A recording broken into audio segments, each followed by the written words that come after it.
আসসালামু আলাইকুম।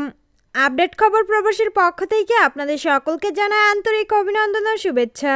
এই ভিডিওটির মাধ্যমে জানিয়ে দেব কুয়েতের আজকের গুরুত্বপূর্ণ কয়েকটি আপডেট নিউজ সম্পর্কে। তাই বিস্তারিত জানতে সম্পূর্ণ ভিডিওটি না টেনে দেখার অনুরোধ করছি। শুরুতেই জানিয়ে দিচ্ছি আবহাওয়া সম্পর্কিত একটি গুরুত্বপূর্ণ আপডেট।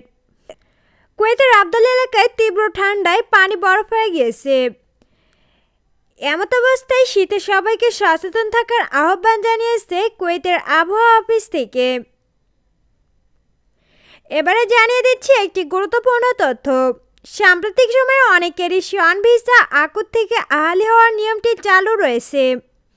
অনেকেই এই নিয়মে শন ভিসা আকুত থেকে আহালি ট্রান্সফার করছেন।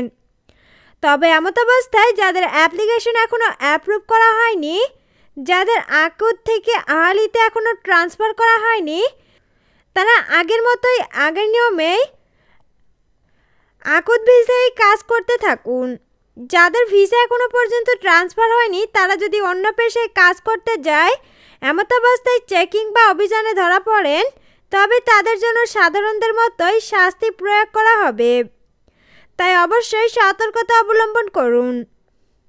এবারে জানিয়ে দিচ্ছি ভিসা সম্পর্কিত একটি আপডেট। একজন কমেন্ট করেছেন, বাংলাদেশে ছুটিতে থাকার পর আবারও 2 মাসের ছুটি বাড়িয়েছেন, এতে করে কোনো সমস্যা হবে কিনা।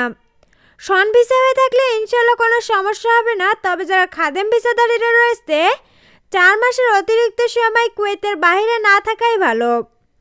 এছাড়াও খাদেম ভিসাধারীরা কুয়েত থেকে সফরে যাওয়ার সময় এবং সফরে থাকাকালীন সময় কফিলের সাথে যোগাযোগ রাখবেন। অন্যদিকে বেশ কয়েকটি আরবি দৈনিকে ফলাও করে বলা হয়েছে যে 21 এবং 22 ডিসেম্বর 2024 ইন্ডিয়ান প্রধানমন্ত্রী নরেন্দ্র মোদী কুয়েত সফর করবেন। দীর্ঘ 43 বছর পর ইন্ডিয়ার কোনো প্রধানমন্ত্রী আবারও কুয়েতে প্রবেশ করছেন। সম্মানিত ভিউয়ার্স, এই ছিল আপডেট খবর প্রবাসের সর্বশেষ আপডেট। পরবর্তী আপডেট ভিডিও পেতে আমাদের চ্যানেলটিকে সাবস্ক্রাইব করে পাশে থাকা বেল আইকনটি বাজিয়ে রাখুন।